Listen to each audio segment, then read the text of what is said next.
So it's not for survival for them. For Malays, it's like different context. If I fail, it's gonna be okay.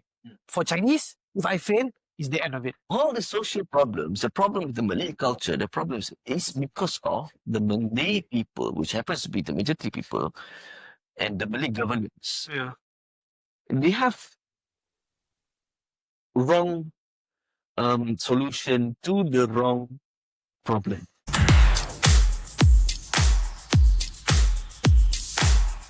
Welcome to our sixth episode of Sidang Season 1. With me, hi, I'm Luqman. I'm Zaim. Yeah. So it's like a sixth time of us introducing ourselves over and over again. It's been fun. It was what has your experience been recording 5 episodes of Sidang, Ahmad? 5 episodes. I think we have gone through a lot of metamorphosis, changes, not just any changes, but really interesting changes and how to say it, okay, the constructive changes. A lot of people, a lot of things, they change, but rarely constructive. The more the world changed, the more they stay the same. And sometimes when you don't look at the world or yourself from a third party perspective or from an outside perspective, you're not able to see things differently. And I think one thing that I hope that we're trying to do in Sidang is to be able to provide an alternative view to what is always being discussed out there in Malaysia and ASEAN and hopefully around the world. So that's one of the things I think we hope to do in Sidang is to think differently, but also just not for people watching, also for us to provide value and think differently on key concepts, key issues that we are going through in this VUCA world that we're in. VUCA, yeah? Volatile, uncertain, ambiguous. It incomplex. never Never got drilled in your mind. But this is a VUCA world. In fact, it is becoming more and more volatile, more and more uncertain, complex, ambiguous. And plus, we are at the end of the year. End of the year. So, Luqman, before speaking of VUCA, Luqman, what are the things that you feel it's becoming increasingly VUCA in your world or increasingly uncertain? Increasingly. Do we want to get right into the topic? Oh, okay. So it's quite a loaded question. It's quite a very, very loaded question. Okay, okay. Before we jump into this, context. So as context, we need to check our privileges. We have we are Malay, we are men, we are Muslim, yeah, Malaysian, and we occupy specific privileges in this country. In light of this, I think that we need to be clear. One thing that we need to convey very clearly to our audience, whether there is one or not, is that we arrive to this conversation. Like me and Zaim have vastly different opinion on this. But why we are even engaging in this kind of conversation? Because we are an active participant, not just an active participant. We partake in these similar privileges and we kind of see where the kings exist from the belly of the beast itself. Right? And to be fair, we didn't try, our goal is not to be an apologist. We try to not be apologetic over some occurrences, over some mishaps to the social arrangement, social contract that we are right now. But one thing that I wanted to raise, right? We talk so much since the founding times of our country. We talk about where does the concept of Malayness, where does the Malay people fit into the greater folds of our society. Yeah. And we have people, we have critiques, we have academians that are trying to investigate, to unfold this kind of mystical realms of social privileges and so on and so forth. But over time, I see that, for all these problems, right, for all these kind of issues, what is actually wrong with the Malay culture, with the Malay people? And I see, like I said before we even start this recording, I said to Zaim, when I posit this information, I try not to approach it from how to say it, from a personal views. Racial. Racial. Racist lens might be no, but racial lens. Yeah. And I try to approach this from a very neutral, from the a vantage point of curiosity. Like, what is the problem of the Malay people? We have social problems here and there. We never really address what is the problem. Is it exclusive to the Malay people, or is it something else? How do you define Malay culture before you get into the, because the framing of the question is a bit skewed. It already assumes something is wrong with the Malay culture.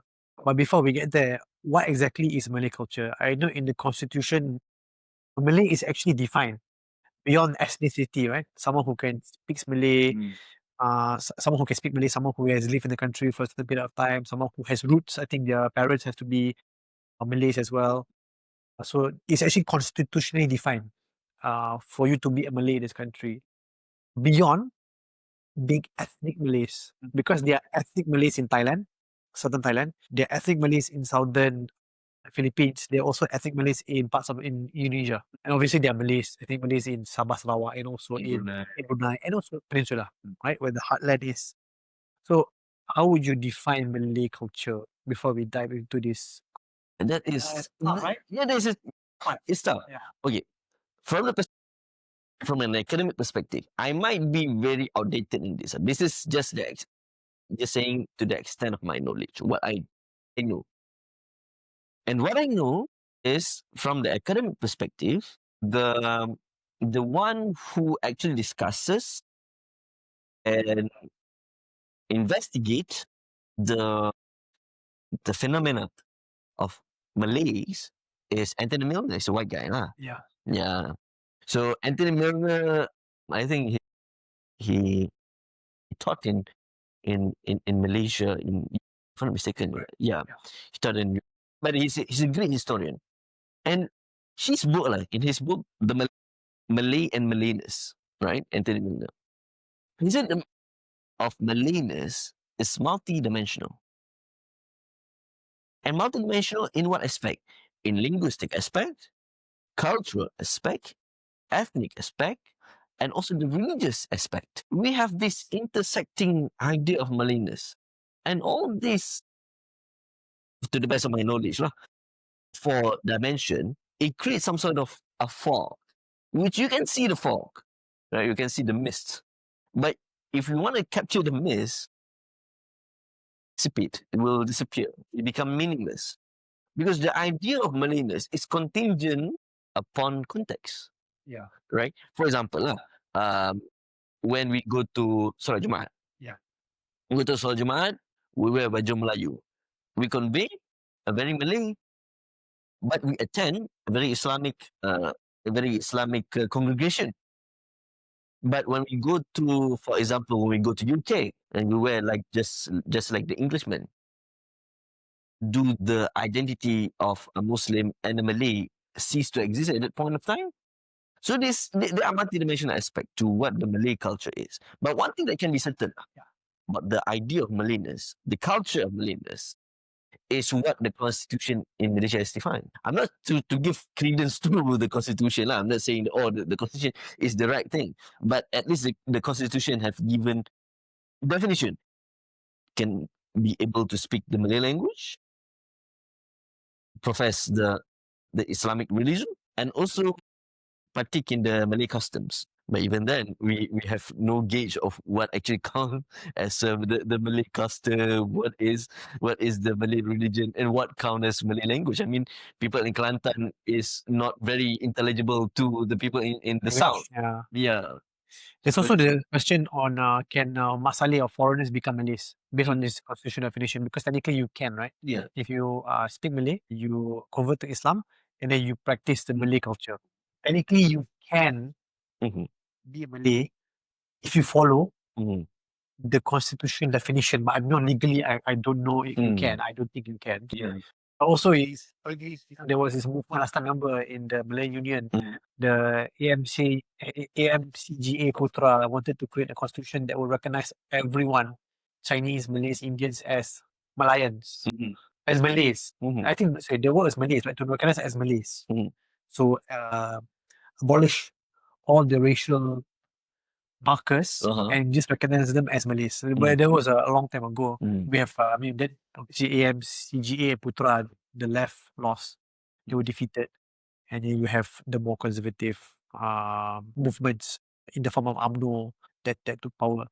The definition of Malay itself is contentious. Contentious, true. Because would you classify Filipinos Yeah. as Malays? Yeah. And we can argue this, they are Hispanic Malays. Yeah, Hispanic Malays. Hispanic Malays is your term. Yeah. Anwar Ibrahim, our Prime Minister, Malaysia, always quotes Jose Rizal, right? No let me Tagare. Is it? Don't touch me not. Yeah, no let me. Tagare, yeah. Yes. Obviously a Malay hero. And also Anwar Ibrahim, our Prime Minister, recognized him as a Malay hero. And he is a Malay for awakening the anti-colonial consciousness in the Malays. So then do we classify Filipinos as Malays? Some words in Tagalog can be understood in Malay language. True. Yeah. Some words can. Yeah. But do we consider them as Malays even though they're not Muslims? Tough, because I don't think there's I don't know if you have a hard answer on this. It goes to back to the issue of the contextual contingencies of this racial markers. Yeah. Right. Obviously, in Malaysia, we have people who have Indian descent, but very clearly can speak, not only can speak, but they are the proponents of the Malay language, proponents of the Malay culture, and can be regarded as Malay. But when it was his or her identity was polemicized in the political sphere, the idea, just boils down to, oh, you are Malay, but not enough. Yeah. But what is the supreme ideal? I say the Malay mensch. If I can use a German term, the Malay mensch. What is the Malay Ubermensch? What is that? What is the idea? The idea of Malayness, like I said, is very contingent upon this contextual things, right? Yeah. Having said that, Numan, there are in Malay culture, there are a few observations that I think we can recognize, such as obviously the pillar of Malay identity is Islam. Malay and Islam are intertwined, right? Ever since the arrival of Islam in the 15th century, brought by the Arab merchants in Indonesia. I mean, there was no Malaysia and Indonesia back then, but from the Nusantara region, that is clear. Islam is clear. Islam and Malay intertwined, right? Having said that, there are Malay Christians, but very few, a minority, especially I think in Singapore. There are a small Malay Christian population, which is very controversial in Singapore, I believe. So I think many of these Malay Christians, they go to Singapore for protection. But don't quote me on this. I've actually had stories of this for people who did that. So Malaysians, most 99.9%, I think, are Muslims. What else can be considered as Malay culture? I think this idea of structure and hierarchy and tradition, right?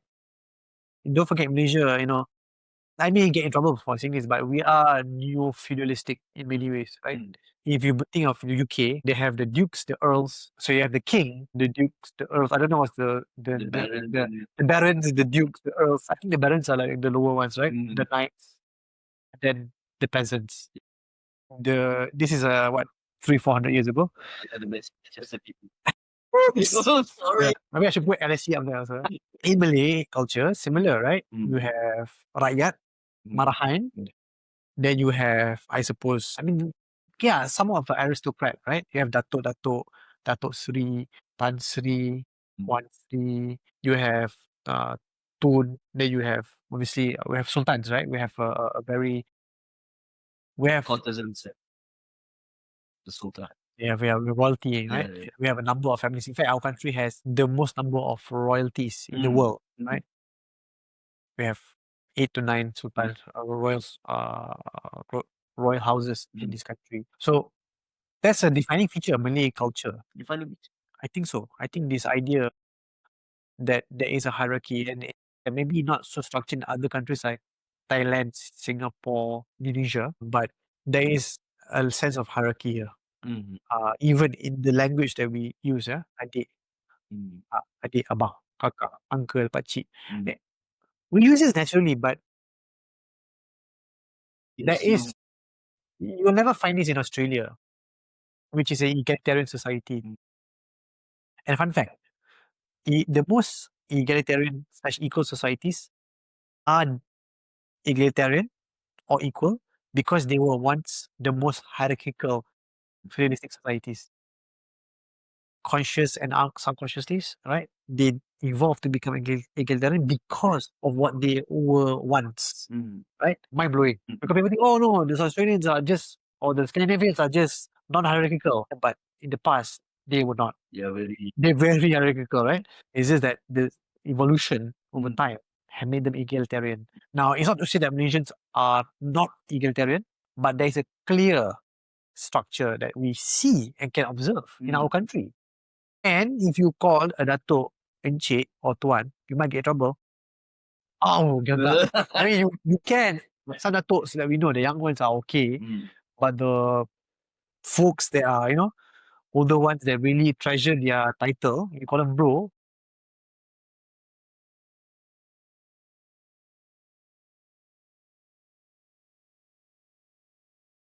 Yeah. If we say that the defining feature of the Malayness, not just Malay, but Malayness is hierarchy. It's not. Okay, I mean it's hard to argue against the. It's not. I mean, It's yeah, hard to. It's not hard to. yeah. But hierarchy, yes. Hierarchy. Yeah. If we say that hierarchy is one of the defining features of Malayness, how do Hang Jebat fit into this? Because in the Malay literature studies, like Malay Kesusastraan, the Malay hero, the interplay between Hang Tuah and Hang Jebat, it's a very interesting subject matter. It presents the dualistic aspect to what Malayness is. One is loyalty or one is liberation. Yeah. Right? And both are Malays. If you say that Hang Jebat is not Malay, you are committing one of the biggest blasphemy in the Malay mythos. Not to say that they are mythological, but mythos as a whole. The archetypes, the Jungian archetypes.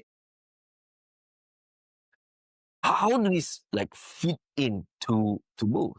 And if you are a reader or a follower of Malay literature, you can find this. You can find this theme very early on, even during the pre-Islamic civilization, which is the covenant between Sangsa Purba and Demang Lebar Daun, and between those two, the Demang Lebar Daun, which is the representative of the Proto-Malays, said to Sangsa Purba, which is the Deutero-Malays, said, I can make you king on one condition. If you go against the interests of my descendants, it is my responsibility to topple you. And that is the idea of Malayness, the idea of the social contract on whatever it is. And it's sort of, put into your description of hierarchy as a one defining feature is, I think that is, how to say, this is quite a recent invention. There's also the saying, what? Raja Adil disembah, Raja Zalim Sanggah. sanggah. Yeah. Not some. I think so a good ruler is one that is respected. Bad one is the one that is. But Sanggah doesn't mean that, right? We'll leave it at that. We'll leave it at that. Right? Yeah. We are unqualified experts anyway, so that's a escape. Very dangerous. Escape. No, but I mean, it's the thing. Yeah, it's the thing, right? This is basically to sum up your point is that in the Malay culture, hierarchy is there, but also hierarchy in many ways has to be earned. you respect. I think there's a level of respect between the people at the top and people at the bottom. There's a level of respect, right? Yes. And obviously that's underpinned in Islam as well. And that's why I think Islam is a very important point when it comes to Malay culture, because don't forget, the idea of when you go to a Malay household, you are, well, I don't know about you, but I think obviously, I think it's the same with you. Yeah. You go to someone's house, you're gonna get served something.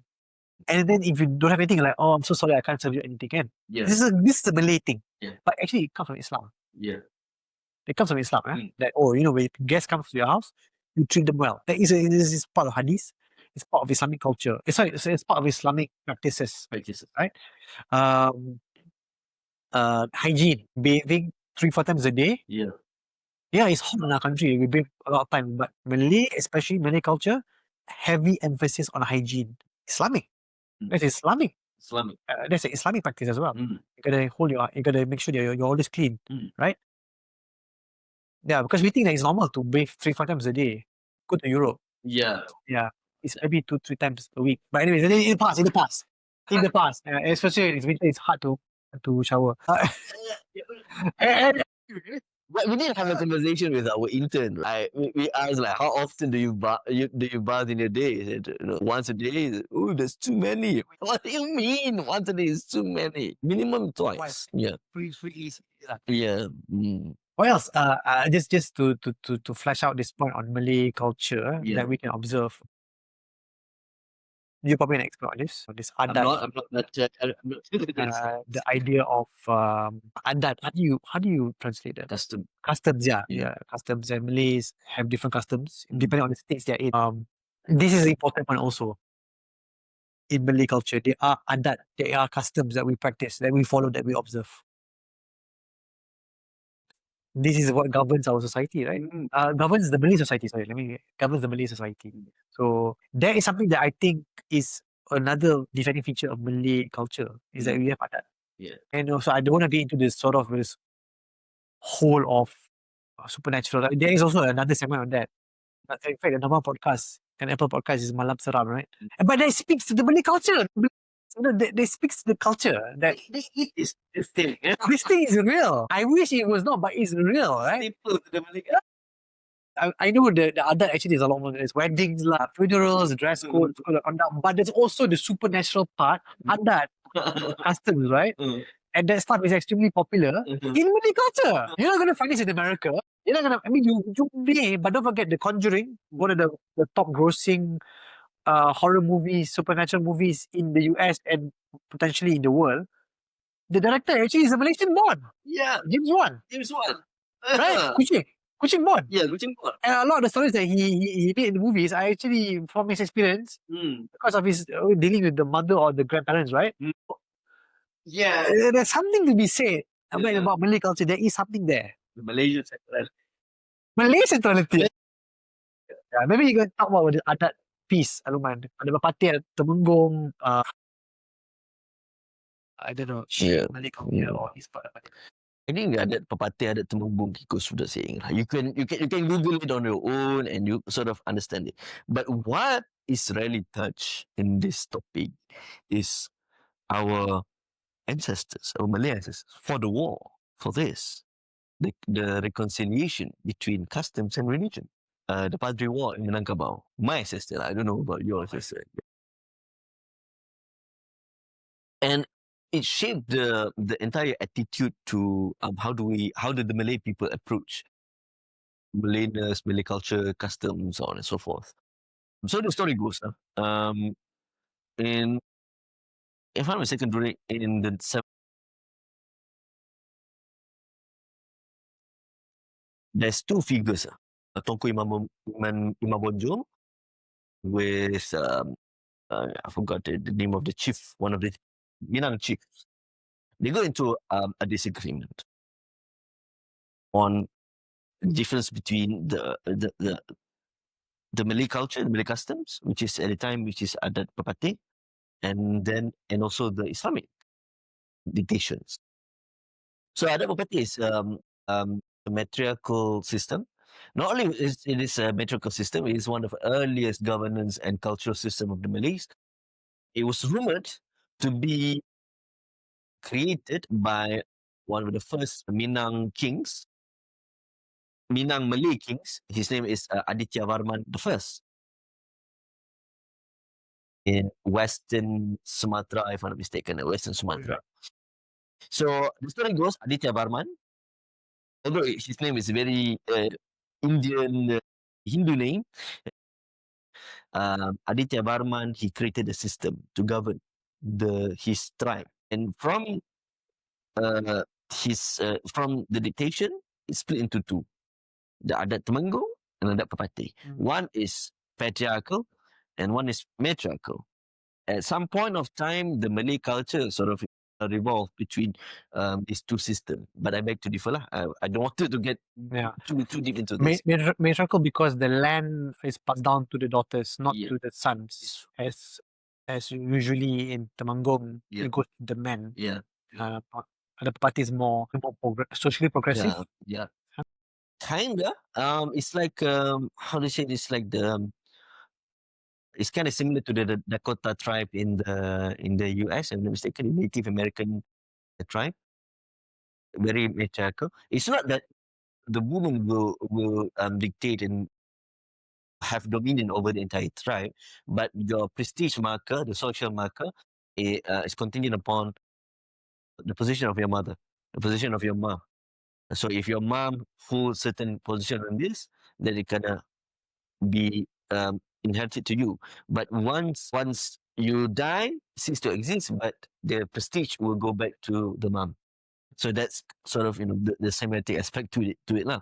So so back to the Padri Wars, and at the time there are some parts of the Malay custom they are incompatible with the Islamic teachings, which is patriarchal. A matriarchal structure does not really have any bearing in the Islamic inheritance law, in the matters of governance, in the matters of religious customs, and so on and so forth. Yeah. So it got so bad that it devolved into a full-blown conflict and war.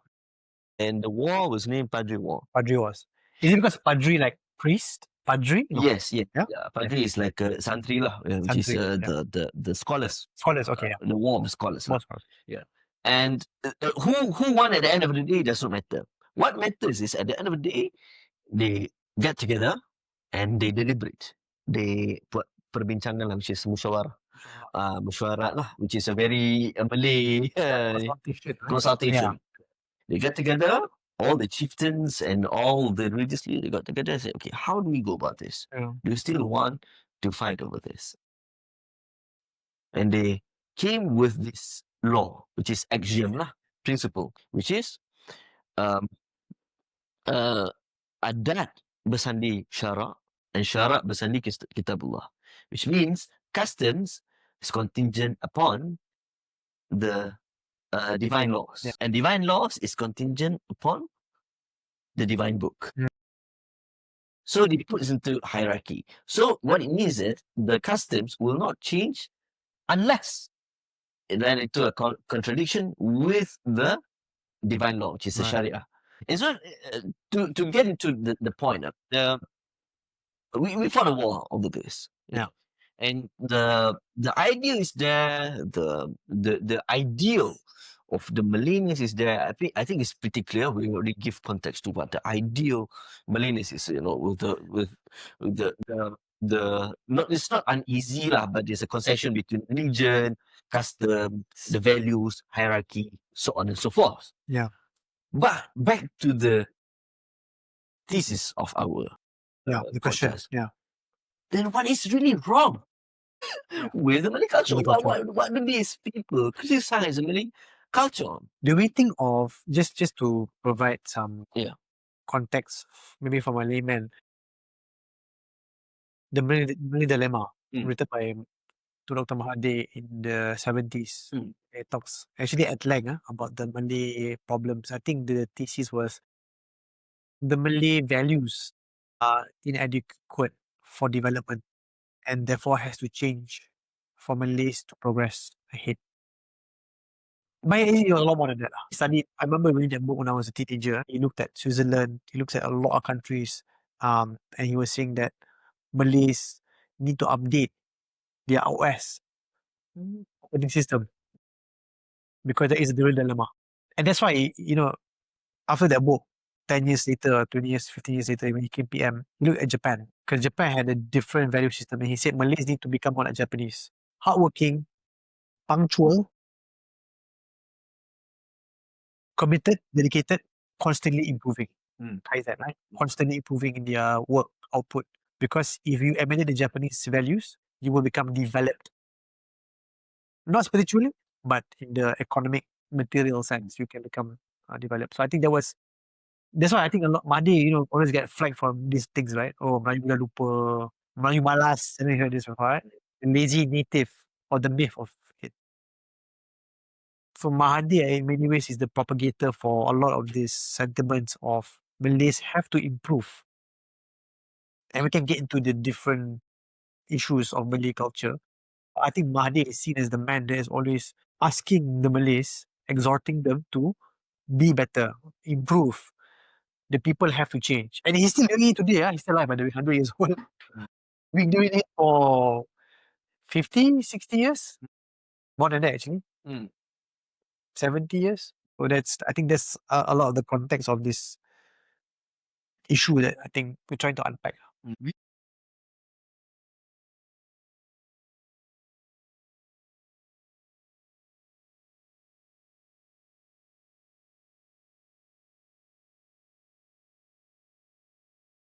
Yeah. She's very dedicated by Protestant reformism idea of the labor is holding. Yeah.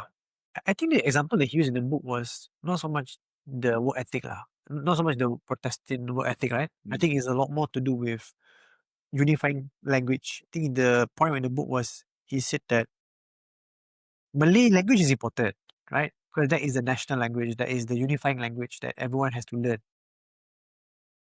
Because in Switzerland, they don't have a national language. The North Swiss speaks German, the Southern Swiss speaks French, Southeast speaks Italian. For him, was this a problem, right? How can this country not have a Swiss language? The only unifying thing is they are all white people. Right? And may not like some foreigners sometimes. But great country though, expensive and have a lot of bunkers. Anyways, back to And lost the Nazi trains, Nazi gold trains. I digress. I have no idea about that. I I still want to digress. visit Switzerland, but okay, let's proceed. So there's some context there. Yeah. Mahathir obviously is a big figure that we cannot not mention. But what do you think he criticized those aspects of Malayness? Does it hold any water? I think so, yeah, some does. Yeah, if you're being honest about this conversation, I think some does. I'll give you an example, and maybe you can deep dive on this. Timing, punctuality, right? In the Malay lingo, I'm generalizing lah, but bear with me for the sake of discussion. It's very common if you ask someone, like, oh, what time do we meet? What's lepas asar? Is it 4:45? Is it right after prayer time or is it right before Maghrib? Is it Maghrib? Is it right before? Is it right before? But I suppose Is it tomorrow subuh? lepas asar would be Next year. before Maghrib. Then that literally means it's anywhere between what 4.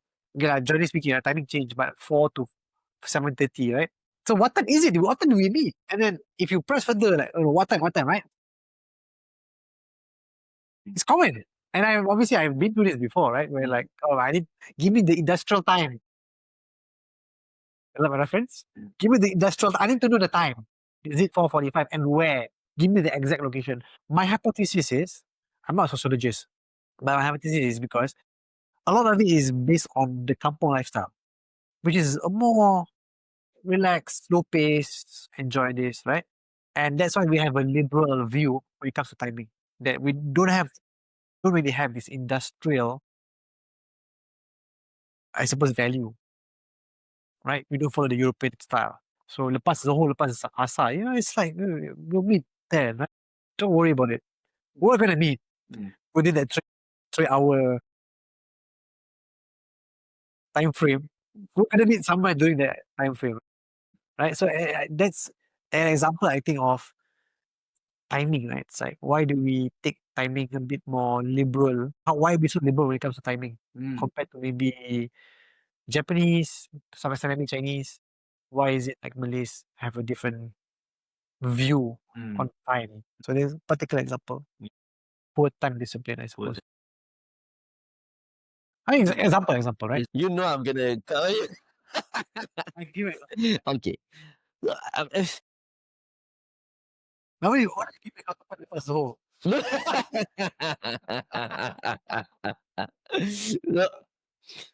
I give you not really a counterpoint. Yeah. Not really a counterpoint. To say it's a counterpoint is really do a disservice to what I'm trying to say. Sure.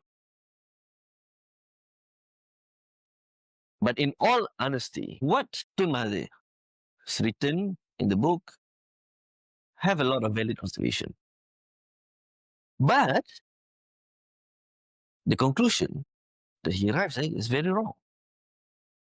And, to say like, okay, the Malay culture must be, very industrial, must be ni. And some people like Syed Hussein Alatas, when he wrote The Myth of the Lazy Native, I'm not to say he's apologetic to the Malays, but he sort of give reason to why there is a liberal understanding to the Malay impunctuality to time and the less industrious aspect of the Malay people. But I digress. I don't want to go to the route of Syed Hussein Alatas, but what I do want to go around is I really don't like the bio-inherentism that is contained within the idea, the critiques of by Mahathir in the Malay Dilemma. There's a bit of a personal angle to this. I just give you an anecdote. You can dismiss it because it's an anecdote, but I just want to give it. My sekolah rendah is SJKC, right? SJKC is a Chinese vernacular school and located in the very semi-rural part of Selangor. In fact, it is much closer to Tanjung Malay, much closer to Cameron Islands. Yeah, much closer to that states rather than Kuala Lumpur. In my experience, right time, and I see a lot of my friends, Chinese friends, and Indian friends, they come to school not exactly punctual. And I notice that, they come to school. How they come to school? Sometimes they write this, the time they got the Jimny. Not the current gentrified Jimny that we have, but the dulu punya Jimny. And this Jimny is so full of mud, and sometimes you can see some fertilizers spots lah. It reeks. I tell you, I kid you not, it reeks. Because this Chinese families, farmers also, farmers. And they come not too early, not too late. They come just enough lah. And all the preferences, they wanted to thunder this, and then they said sometimes the teacher goes, okay, it's okay lah. Yeah, the hell with it lah. Don't worry about it. Don't worry about it. This experience of mine changes when I switch school to sekolah kebangsaan. When I switch school to sekolah kebangsaan, which is a Malay-dominated national school, the sekolah kebangsaan, they take punctuality very, very seriously. But weirdly enough, when I'm late, they said, "Oh, do you want to be one of those lazy Malays? Do you want to be? You want all those Chinese to backtalk?" I got confused. Like, okay, when I was in SJKC, the Chinese are late, and the prefect don't say anything about it. I said, but when I was in Malay school, they said, "Oh, do you want to be?" It's like an internalized inherentism. Oh, do you want to be? You're forcing racial stereotypes. I'm not saying this is just. I want to be bearing. It's the same with my school, by the way. My sekolah rendah in Bangi was the same. Yeah. If you come late, you get in trouble. Yeah. And I don't want to. They take matters of metric and exams much seriously in sekolah kebangsaan compared to the CKC. I remember the guru besar, the principal as my SCKC. We are convened at the basketball court very after PJ right after moral class. We are convened there, and then the principal came. He taught English. He gave a lecture I want to say to you in Chinese, I want to say to you that you must do very correct. You must do very well. You must not disappoint your parents. Right. Our ranking in daerah, in our district, District. is, and then he points your finger. We lost in the ranking. I mean, we're not even listed. Yeah, in daerah. It's true. Oh, really? Really, really. It's not top school. No, top school because it was like farmers and Oh, yeah. but it's a big town. I mean, it's a big, sizable town. Lah.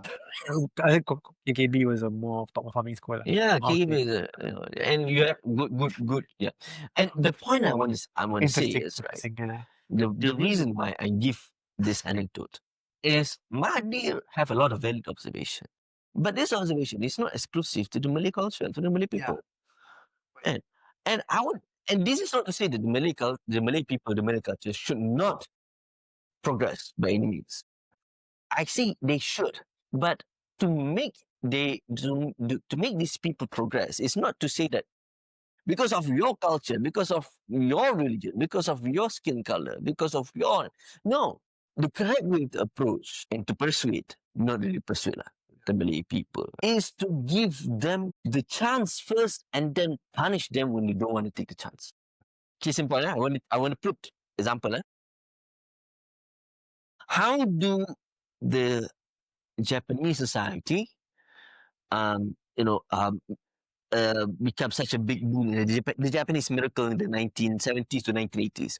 How did the Japanese, Japan as a country progress? Japan as a country, they progress because at the time, they have massive population. Yeah. They don't know where to put. And because they have massive population, they cannot do extractive, they cannot do extractive economic activities. They cannot do any other stuff because of the treaties, the peace treaties with the US, the allies. One thing that they recognize, we have this much people. How about we give them stupid jobs, stupid but jobs with dignity. They incentivize building infrastructure. State funder says about building infrastructure, they incentivize the cleanliness. You know why they incentivize cleanliness? Because they will employ, they said, just employ anyone of your stock, which is Japanese people, anyone, just to keep the place clean. Stupid jobs. Music jobs. And it was written at length by I think Stephen Graeber, if I'm not mistaken. It's in one of his books. And it created, because virtually everyone is employed, the place is taken care of, the people have jobs, and the rate of social delinquency plummeted. And these people, they are not industrial by their culture, because if we try to assert some cultural inherentism, their culture is militancy and is the R word and whatever it is, right? So the Japanese people at the time, because of they built such a strong base for the employability, the labor relation for the people, it provide an incentive for the economy to go forward, to move beyond commodity economy towards service economy. Now, what happened? This is touched by our previous fellow, Wong Chino. He write about the phenomenology of how the Malaysian society move. He noted, right, the Malaysian economy. Right now, all the government people said, we need to have service economy.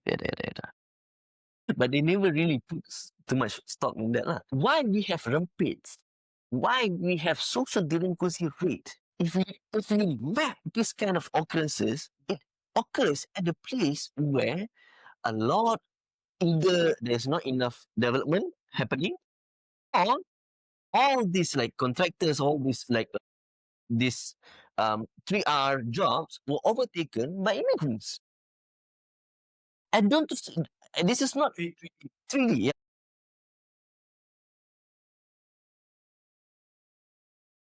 And this led to the youth, the young Malay that happens to be occupying the majority of the population, unemployed. They engage in unproductive activities. basically lumpen proletariat lah, if you want to go the Marxist route. And don't see this as, I'll say, an exclusive case between the Japanese and the. You can also see the same thing in Portugal and the UK. And UK before Brexit and after Brexit. Because before Brexit, the UK government, they specifically wanted, okay, this is why the union areas and union jobs is very important. If you want to do this kind of, you must employ a certain amount of people, a certain amount of British people. Yeah. And when the Brexit happened, they kind of sort of imbalance of labor relation. And all of these points to one thing. All the social problems, the problem with the Malay culture, the problems is because of the Malay people, which happens to be the majority people, and the Malay governments. Yeah. They have wrong solution to the wrong problem. Right? It's a double wrong lah. For the government, they said, oh, because of Tuan Mahathir inherentism, right? Tuan Mahathir said, okay, the Malay people cannot be helped, they must be pampered, and they must be given help assistance. The Malay people don't need help and assistance. They need jobs. Yeah. They need chances, opportunities, real opportunities. Yeah. That's how they progress. And the wrong problem is the problem of jobs. They ascertain the problem of job is the problem of culture, social delinquency. People, they are brilliant people.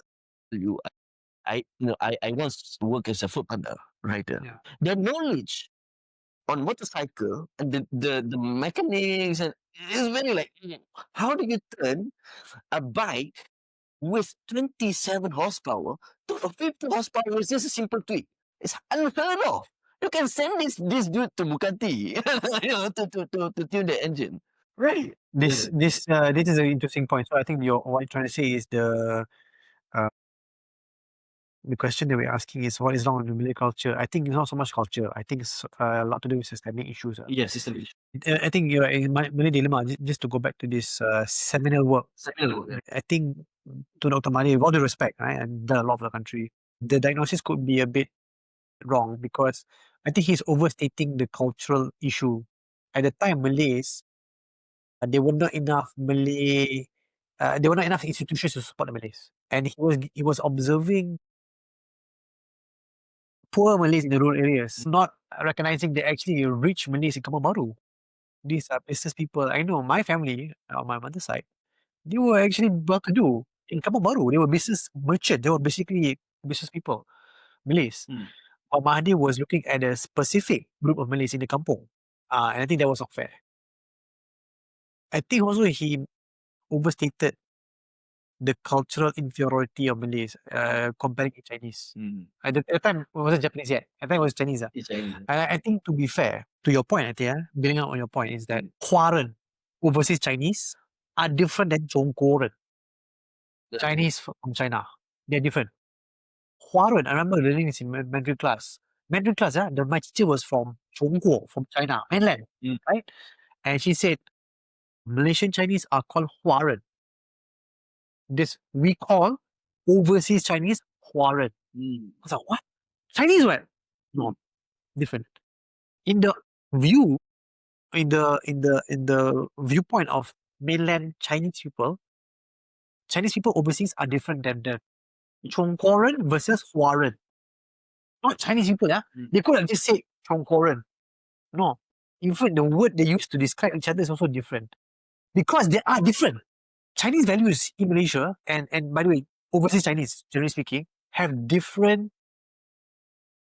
values. The reason why they work harder, they are thrifty, that means they save money, they focus on academic performance, is because there's no plan B. If you fail, you die. That's ingrained in the overseas Chinese mentality. If you fail, if we fail, we will die. Right? In this environment that they're in, is essentially survival mindset. And I need to survive. Because I ran away from my country, there was a war. I ran away to a different country. I had to survive in that country. And the people that the Huaren, the overseas Chinese in these areas, Chinatown, or whichever they are, the level of collaboration between different families is strong. Strong. They're like, okay, why? Survival. No, Malays also strong. Gotong royong, right? We talked about this in the previous episode.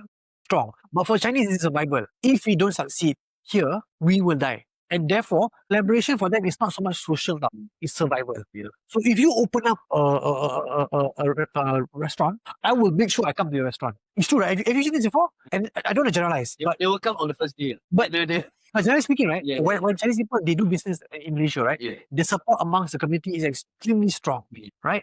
Extremely strong. They will go all out to support different businesses, right? Not to say that Malays don't do it, but don't forget, Malays come from a different viewpoint, right? For them, they can live off the land. Okay, like if I go to KL, I don't do well, I don't get a job, I can go back to my kampung and live off the land. Survive. So it's not for survival for them. For Malays, it's like different context. If I fail, it's gonna be okay. For Chinese, if I fail, it's the end of it. It's the end of our family. This is absolute poverty. In fact, because why? There's not enough state support for Chinese. There's not enough government support for Chinese. So it's not to say that they are inferior. Malays are not inferior. Malays are not inferior compared to Chinese. They are different culture. They have different value systems. They come from different places. So when Mahathir said, "Oh, we need to become one like Japanese and Chinese," in this case Chinese, I think it's not fair because you're comparing them with overseas Chinese, which are survival. Yeah, I live to survive. If you put a Malay or Malays in a different country outside of Malaysia, they will survive. They will survive. Hate Malay. Except in South Africa, right? Yeah. Underage. Yeah. They survive. I don't know about those guys. Yeah. Indians overseas. Yeah, NSE Malays. for those guys. We hope to interview some of the LSE Malays one of these. But Indians overseas as well, Indian merchants, right? In Africa. Yeah. Doing very well. Survival mindset. Yeah. So we cannot compare and we cannot ask Malays to become like Chinese. Yeah. The only way for them to become like Chinese is if you put these Malays overseas and you ask them, okay, I put you in a different country, no support for you, no government support, you die. Confirm these Malays will become like Chinese. Yeah.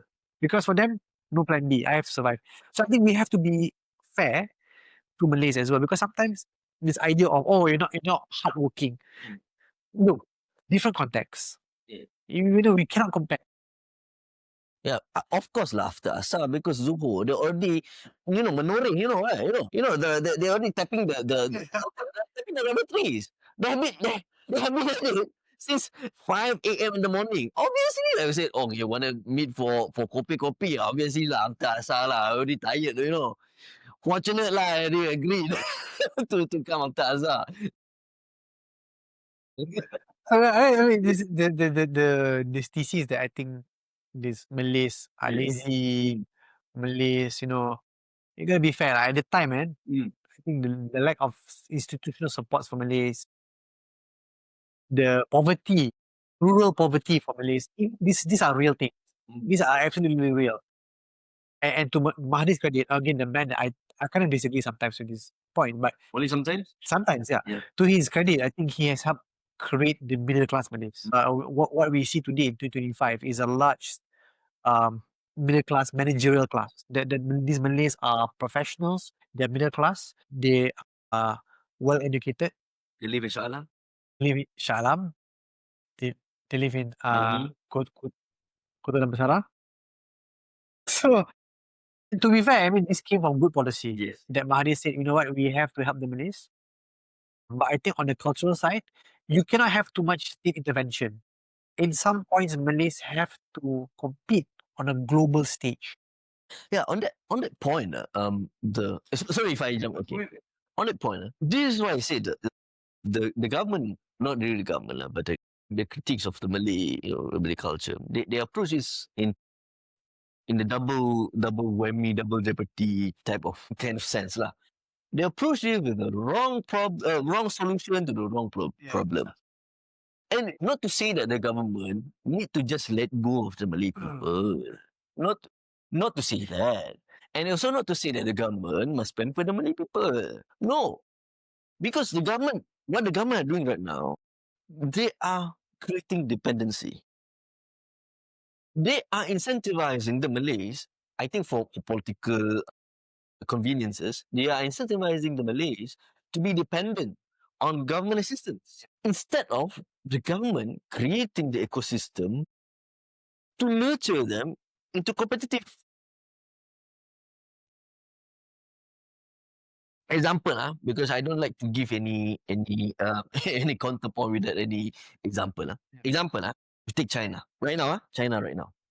So China, nationally, they have a problem before they open their country to the rest of the world.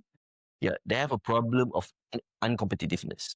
They have a massive rural population. They know a lick, even anything about silicon wafers, about any technological advancement. They know nothing. But the government at the time said, okay, what we should do? Instead of the government giving them something to depend, the government giving them trainings. They send them out. The government open the countries, send them out. They go establish a lot of Chinese organization outside, and they send a lot of the Chinese people to countries like America, to countries like UK, and they give the scholarships to learn and to even Xi Jinping, like in the previous episode. Yeah, soft power. The Chinese government sent Xi Jinping to Oklahoma to learn about farming techniques, and then they bring it back to China. The Chinese approach to this is not to the government helping them, yes, but not to create dependency, but to create competitiveness, to learn technology and try to develop on our own. Because all these people, when they go outside of the countries, they learn all these valuable skills. When they come back, what do? The government offered them bountiful of wages and salary, very attractive packages to live in their countries. But in Malaysia, what do? We send, they got this JPA scholarship. We send it outside. They come back in. They have to work with the government with menial salaries. Sometimes no jobs. Sometimes no jobs. And when we ask the government, hey, provide job. Oh, it's too expensive. Why do you think like corporation? Because corporation will stop helping people when it is unprofitable. But the government should not stop helping people, even if the government faces tremendous odds against it. Like for example, in China right now, I love to use China as an example because they managed to live a lot of people. Yeah, it goes without saying, ZKC, go UEC. I'm sorry, just kidding, just kidding. So China spent, I think, 5 to 10 billion USD, if I'm not mistaken, on building railways. They so unprofitable. So unprofitable. They lose money like hell, right? But in 5 to 10 years, in the process of their making, they increase the quality of life. And when they increase the quality of life, they they created a whole cadres of human capital that are not only willing to work, but ready and competent. What happened in Malaysia? You give scholarship to, let's say, for example, to people in kampung. These people in kampung, they go outside, they come back, they work in KL. What happened to the people in Yan Kedah, in Gurun, and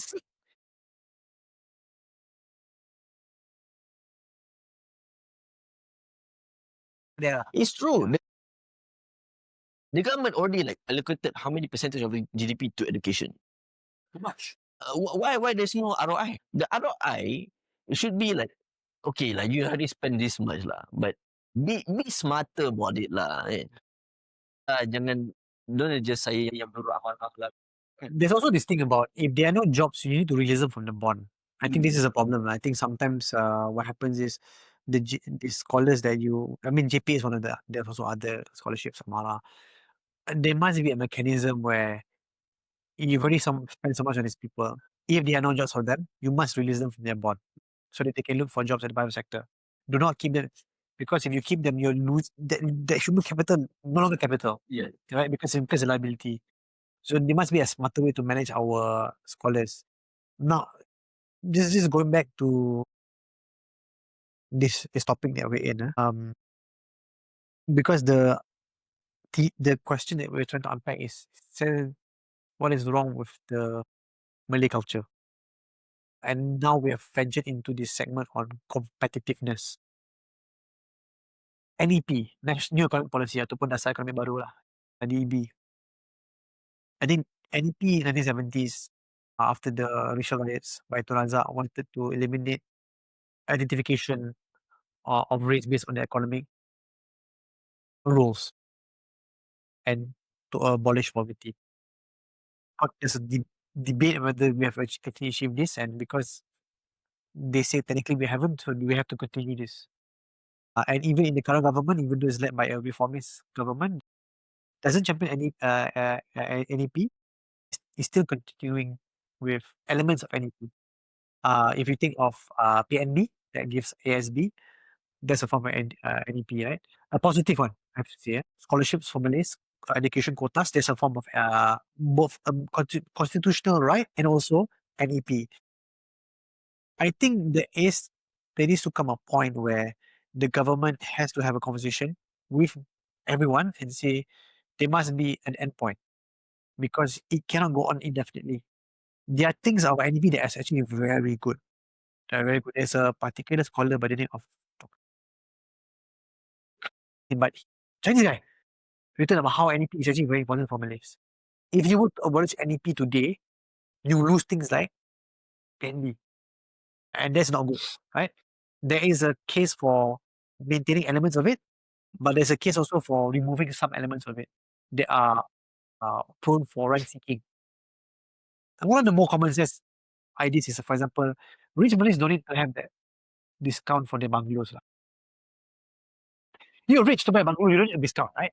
It's not Malay rights. It's not Malay privileges. There's no need to do that. There's no point in doing this, giving discounts, right? If you can afford, they can afford. Don't give to them.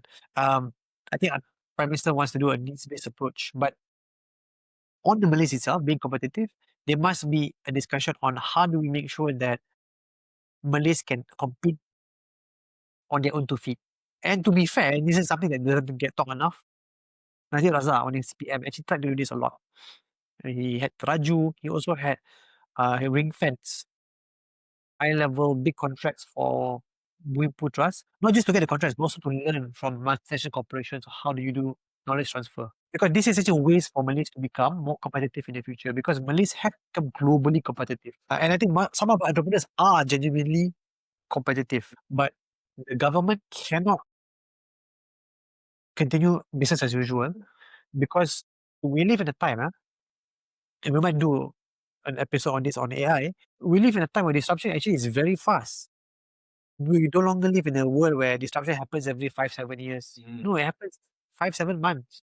Eventually, it might happen 5-7 weeks. So there needs to be a serious review of policies for Malays and Malaysians, broadly speaking, because we live in a very, so to say, the VUCA world. VUCA is real, okay?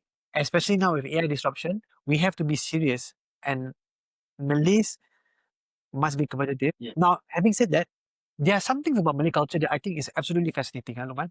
This idea of, okay, so balik kampung phenomenon, right? Some people make fun of it. Oh, Malays. Every weekend balik kampung.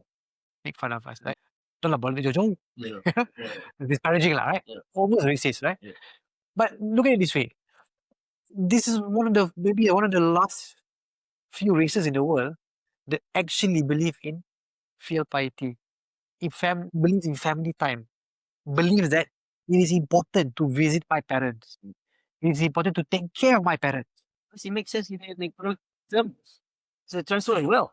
Take care of your kampung as well. If you have kampungs far away, you're taking care of those things over there. You buy the kuih,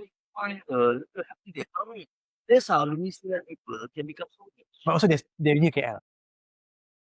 Because of the national economy. They're near KL. This family oriented value is also anchored with communalism. That Malays are very communal. Communal, right? Okay, kampung. Kibbutz is for your favorite people, right? So no communist, no kibbutz, kampung, right? Yeah, Gotong spirit is real. It's still there. Maybe it's declining a bit with digital, but Malay values when it comes to communalism is strong. And something that we should be very proud of.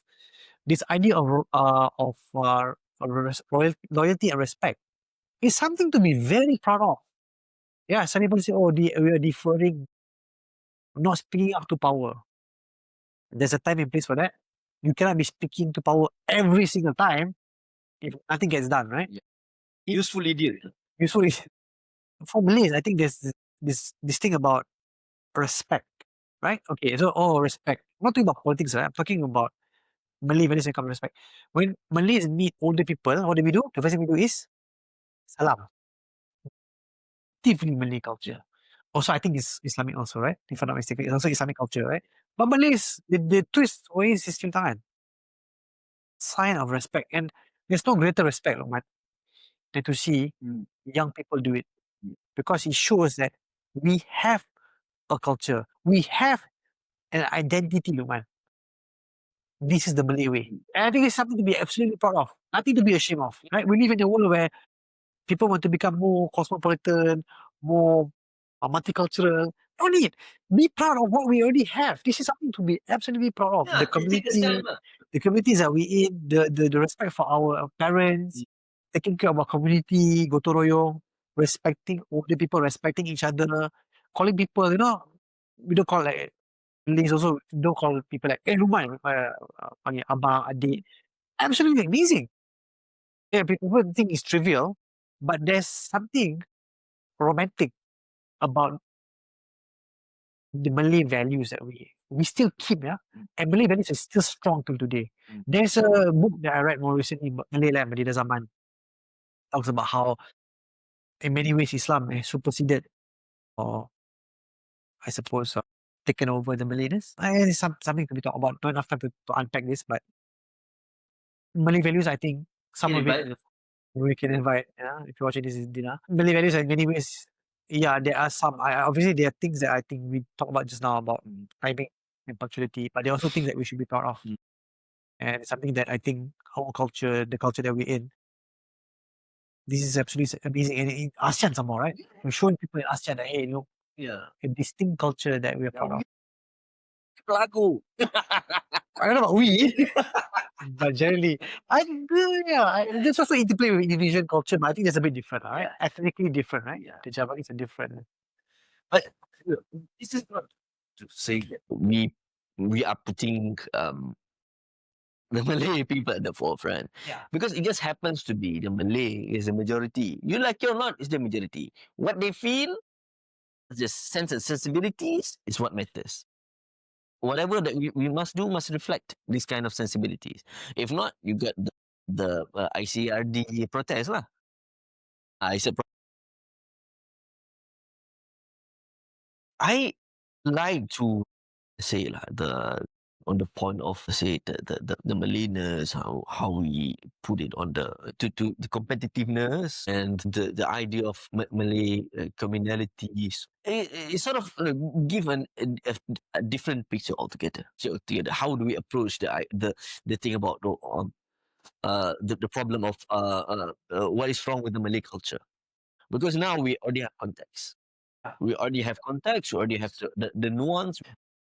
And I invite our audiences, whenever you see it on the internet, you see all this, sometimes just racing Malays, twerking Malays on TikTok, and I don't know, and then you see all this on a more serious cases, this authorities, Malay in position of authorities, they abuse the position, sometimes even scholars, or you need to understand one thing. You can give criticism. You can, absolutely. We invite you to give criticism. But the solution you must give is not to say that pecat ini, pecat mana. It is remedial. I tell you, it is remedial. But it is not an anathema. It is not the solution, this systemic solution. I give you guys up. I think I very well know our audiences because mostly professionals, middle class, right? And to give some context, we often complain. These policemen don't know what to do work ke? Don't understand what I'm saying ke? Right. Ini pun tak boleh baca ke?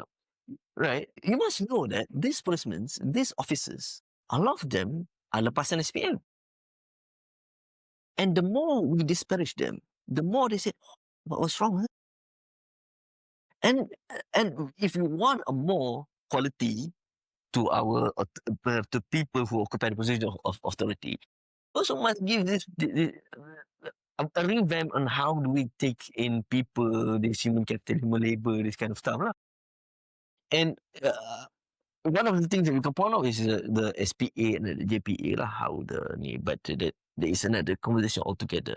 But the point I'm saying is, please make criticism, but please also think of the things that you are criticizing. What are the solution you give? Are you contributing to the problem? Are you contributing to the disparagement, to the dissolution of the ability to see things clearly, or are you actually helping? You criticize all the ustaz, and you must know that a lot of these ustaz, they did not come from from sekolah kebangsaan. They come from pondok. What's their credibility? It's like going to I get angry. I go to Friday prayers, khutbah, and then the khutbah will say things like insert conservative topic, but it will be something like I'll give you an example of a more recent one. I want to say last week, but yeah, last week it's like the khutbah was basically about LGBT, and it says this is haram, and you have, oddly enough, the message was, if you are gay, repent. To the audience, to the audience. Yeah. I was like, wow, it is directed to people in the congregation, because usually, you expect they probably wouldn't be, right? And, the younger me would have been, like, what's going on here, right? Why is he so overt? Is there a better way? Can we just have a conversation? But this is what do you expect, right? Yeah. This is what authorities do, right? And this is the Malay way as well, is that, in fact, I think, this is what they're doing. And I mean, obviously, I think there is a more effective way of doing this, right? This issue, there's a better way of talking about this issue, but this is the Malay way. This is the Malay way, right? And I actually appreciate that. Sometimes, this is the message received, take noted, right? Take. I was like, okay, I appreciate that. The younger me would have been like, oh, come on, is there a better way for us to approach this issue than to do a frontal assault, right? But it's something, one of the things I appreciate about the culture is that when it comes to certain things, this is how it's done. And I know this is going to sound controversial especially for the liberals, for the human rights champions, and also for the folks that are, I suppose progressive. Hey, this is a religious authority, right? In Malaysia, sometimes this is the way. I'm not saying that this is the only way, but this is the way they're doing it, and based on Malay culture. And religion was once progressive. Because I think religions are progressive. In many ways. It's how you see it, right? If you're too progressive, then everything is conservative. If you are too conservative, then everything is seen as liberal. Where you stand actually matters, right? Where you sit also matters. Yeah. Where do you live? Really? The sensibilities in Bukit Damansara is different. So the point is actually interesting is that, and this is what we try to do in Sidang, is to say, is there a different way to look at this issue? Is there another way to explain what we are seeing? Because too often we are parroting what is actually being said outside by someone that we don't even know. And like we're saying about Mahathir, right? Some points are valid, some points maybe not so accurate. So I think, do we want to wrap this up? We spent quite some time. It's about 1 hour, 1 hour, 1 plus, if I'm not mistaken. So I think we wrap this session up. Please do like, subscribe, and comment. The comment is very important. This show to YouTube that we actually have an audience. Also say what you like, what you don't like. Is it things that you don't like about this podcast, things that you like, and the things that we should be talking about, things that we shouldn't be talking about, and be quite interesting also. Maybe we should have a little bit more of a camera angle, different camera angle, different hosts. Oh my god! Right, whatever it is, we'll see you in the next one. Don't forget to go to our website as well, www.kasi.asia, and we also have a new app. We have an app now. It's just KSI. If you go in Apple App Store or Android, I think Android App Store, Play Store. Type KSI. You're gonna see a bunch of KSI, but you're gonna see like one with our logo. Tap that and download that app. You can plug in also. So check that out, and hope to see you in the next one. Okay. Bye bye.